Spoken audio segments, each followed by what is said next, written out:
Os altos índices de desemprego, a volta das altas taxas de infecção por coronavírus e a ameaça da fome com o aumento da inflação parecem ter feito o eleitor rejeitar os candidatos apoiados por Bolsonaro no segundo turno.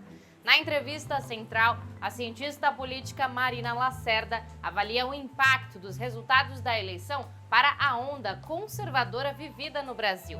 E nossa reportagem mostra que o aumento no número de mortes e infectados na segunda onda de coronavírus poderia ter sido evitado com estratégias de contenção. Mas o governo Bolsonaro mantém a inércia vista na primeira onda. Eu sou Pamela Oliveira e começa agora a Central do Brasil. Central do Brasil. A direita tradicional conquistou mais prefeituras, vencendo em 25 das 57 cidades onde ocorreu o segundo turno. Já os partidos de esquerda e centro-esquerda elegeram 11 prefeitos. Nas urnas, a maior derrota mesmo foi de Bolsonaro. O editor da Newsletter Ponto, Miguel Stedley, avalia o cenário político. Embarque imediato. Os resultados eleitorais do primeiro e do segundo turno demonstram o fim da onda antipolítica e antissistema que elegeu Jair Bolsonaro em 2018. Independente da matriz política, o eleitor dessa vez preferiu candidatos que se apresentaram como administradores, como gestores capazes de resolver os problemas. O sinal fica muito claro para Bolsonaro que a política de tensionamento permanente que marcou seu governo até agora vai precisar terminar e Bolsonaro vai ter que começar a trabalhar. Em pouco mais de 30 dias acaba o prazo das medidas que o governo tomou junto com o Congresso para enfrentar a pandemia. O auxílio emergencial, o apoio a estados e municípios, o apoio às empresas. Uma crise econômica de grande porte se avizinha. E o fato é que o governo não só não conseguiu vencer a guerra contra o Covid, como não tem nenhum plano para enfrentar a crise econômica que se avizinha. Isso deve colocar o governo sangrando e fraco, cada vez mais dependente do centrão. Nesse cenário, cabe à esquerda em 2021 ter a capacidade de apresentar propostas concretas, de transformar isso em bandeiras de lutas e conseguir, de fato, derrotar esse governo nas ruas no próximo período. Os níveis de infecção por coronavírus no Brasil voltaram ao patamar de maio. Nesta segunda-feira, o agravamento da situação sanitária levou o diretor da Organização Mundial de Saúde, Tedros Adhanom, a se pronunciar pedindo que o Brasil leve a sério o aumento das infecções e do número de mortes. Para que isso não voltasse a acontecer, quais medidas deveriam ter sido empregadas pelo governo Bolsonaro? Quem nos conta é Afonso Bezerra. Nacional. Com aproximadamente 9 meses após o primeiro caso de coronavírus, o Brasil volta a registrar recordes de contaminação e se depara com o que os especialistas já alertavam: a possibilidade de uma nova aceleração de contágios. O ministro Pazuello nega a existência desse segundo momento. Estados e municípios já estão em alerta. O que chama a atenção é que, mesmo diante da tragédia que vivemos durante o ano todo, o governo federal permanece na mesma inércia, com negacionismo e promovendo desinformação.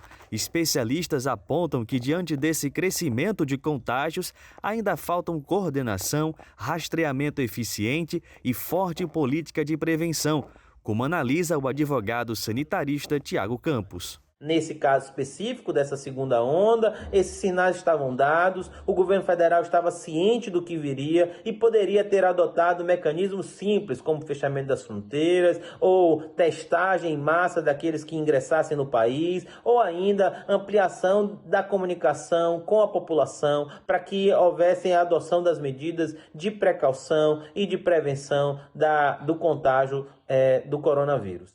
Espera-se do governo federal uma postura de comando e liderança, mas o que se assiste é uma desorganização. O presidente ainda insiste em defender a cloroquina. Enquanto há uma demanda por rastreamento da doença, quase 7 milhões de testes de Covid RT-PCR podem perder a validade em um armazém do governo federal. Além disso, Bolsonaro prefere a disputa política a uma solução científica sobre a vacina.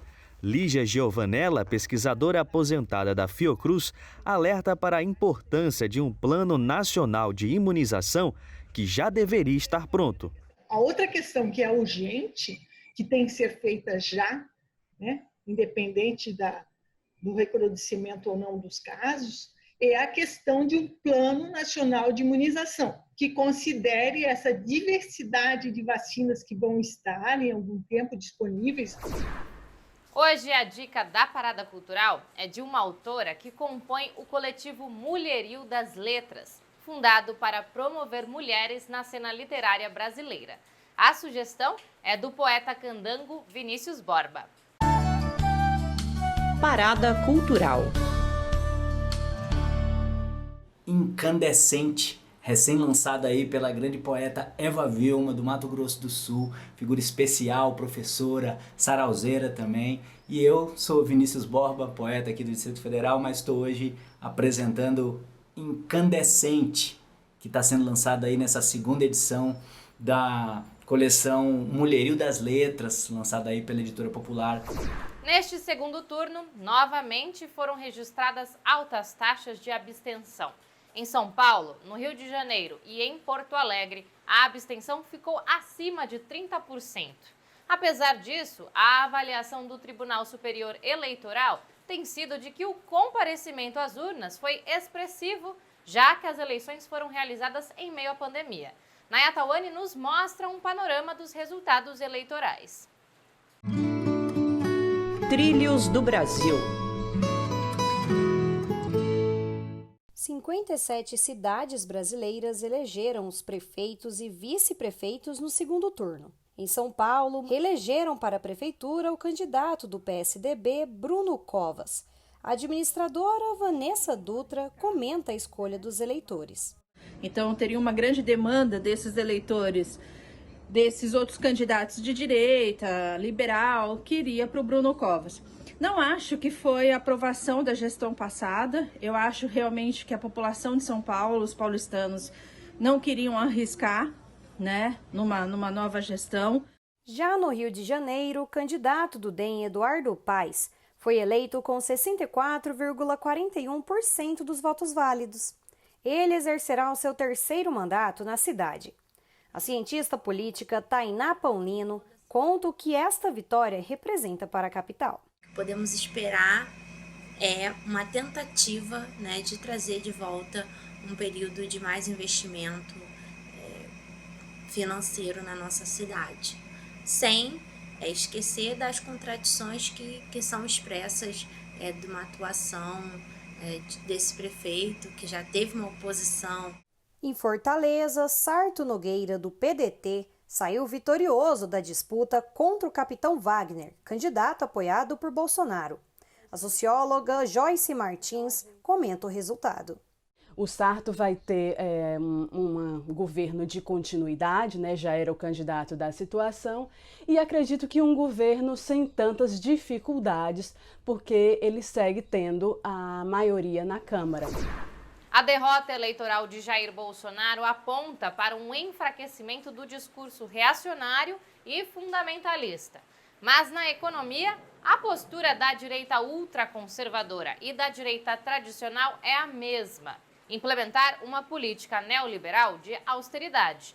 Na entrevista central, a cientista política Marina Lacerda avalia os efeitos práticos da derrota da extrema-direita nas urnas. A entrevista é de Jonatas Campos. Entrevista Central. Hoje conversamos com a cientista política Marina Lacerda. Ela é doutora em Ciências Políticas pela UERJ, do Rio de Janeiro, pesquisadora do conservadorismo na política e autora do livro O Novo Conservadorismo Brasileiro, de Reagan a Bolsonaro. E é sobre esse tema que vamos conversar. A vitória eleitoral de Bolsonaro em 2018 é o resultado de uma onda conservadora, como você afirmou em seu livro. Os resultados das eleições confirmam ou enfraquecem essa onda conservadora? Acho que é cedo para dizer. Eu acho que a onda conservadora teve um refluxo, isso é o que os analistas políticos vêm dizendo desde domingo, mas é cedo para dizer se a onda conservadora na sociedade, na política de maneira geral, teve um refluxo. A gente precisa ver o desenrolar dos próximos anos e a próxima eleição presidencial. Esse conservadorismo que a gente vem vivendo no Brasil recentemente, ele começou de maneira mais plural, aparecer de maneira mais plural a partir de 2013, e quem acabou hegemonizando esse conservadorismo foi o Bolsonaro, com as características centrais de defesa da família patriarcal, de combate a demandas do movimento LGBT e do movimento feminista, um punitivismo muito forte, um apelo às armas, e uma aliança muito grande com a direita cristã, e finalmente a defesa de princípios do neoliberalismo muito claros, retomando até o consenso de Washington. Marina, é interessante que você falou que a pauta dos costumes ela é bem majoritária nesse conservadorismo brasileiro, mas tem também o conservadorismo econômico. Você podia falar um pouco sobre isso, um pouco mais? Sobre a questão do neoliberalismo, eu gosto das categorias de uma autora chamada Nancy Fraser. Ela fala que você tem o neoliberalismo progressista. Nos Estados Unidos, ele é representado pela fração hegemônica do Partido Democrata, e no Brasil, eu acho que a gente pode visualizar bem a Rede Globo representando esse neoliberalismo progressista, ou seja, austeridade fiscal, controle de gastos, menor intervenção do Estado na economia, mas, ao mesmo tempo, a defesa dos direitos das mulheres, defesa de pautas da igualdade racial. Combate à discriminação contra as pessoas LGBT. E você tem o neoliberalismo, que a Nancy Fraser chama de neoliberalismo reacionário, que no partido é representado pelo Partido Republicano nos Estados Unidos, e que hoje você tem no governo federal uma expressão muito forte. Ou seja, são princípios de mercado com a menor intervenção possível do Estado na economia, e isso ficou muito evidente no Brasil, porque inclusive na época da pandemia, em que até o Financial Times falou, estados intervenham na economia, o Brasil foi relutante em relação a isso. Eu queria falar um pouco sobre a repercussão dessa onda conservadora na economia, eu queria continuar esse assunto. Como é possível que parte da classe trabalhadora se alinhe com governos com uma pauta econômica que vão de encontro a seus interesses, a redução de empregos, a redução de salários? Como é possível que parte dos trabalhadores ainda deem apoio para esses governos? Eu acho que um fato muito grande é o fato de as classes trabalhadoras não se identificarem como tal. Então, quanto mais o trabalho é precarizado, quanto mais aumenta o setor de serviços, menos as classes trabalhadoras se identificam enquanto classe. Então, esse é um aspecto. Outro aspecto que eu acho que é um autor que se chama André Singer, o Márcio Pockmann também falou sobre isso, é o fato de, nos anos do governo PT, o discurso de que existia uma nova classe média, isso fragilizou a identificação também dos trabalhadores enquanto tal, porque a classe média ela tende a aderir aos valores da classe dominante. Livre iniciativa, redução de impostos, redução de direitos trabalhistas, e não aos interesses das classes às quais elas efetivamente pertencem. E no parlamento brasileiro, essa característica desse novo conservadorismo, como você fala, ele é muito forte no parlamento, e me parece que há uma adesão da classe trabalhadora a esses parlamentares, dada a grande votação que eles têm. Tem algum motivo específico para que isso aconteça? Um dos argumentos que eu desenvolvo no livro é porque a reedição de um movimento semelhante ao neoconservadorismo dos Estados Unidos. E eu acho que um dos elementos muito fortes é a força do argumento neoconservador. A resposta do campo progressista para a desigualdade social é maior intervenção, programas sociais, e as respostas da direita, elas são mais imediatas. Fortaleça a família, fortaleça o seu núcleo familiar. Então, essas respostas que têm muita força, né, no campo popular. E esses parlamentares, eles têm uma adesão grande porque as pessoas acreditam nesses valores. Eu fico por aqui. Para rever os nossos conteúdos, acesse nosso Instagram, @Programa Central do Brasil. Até amanhã.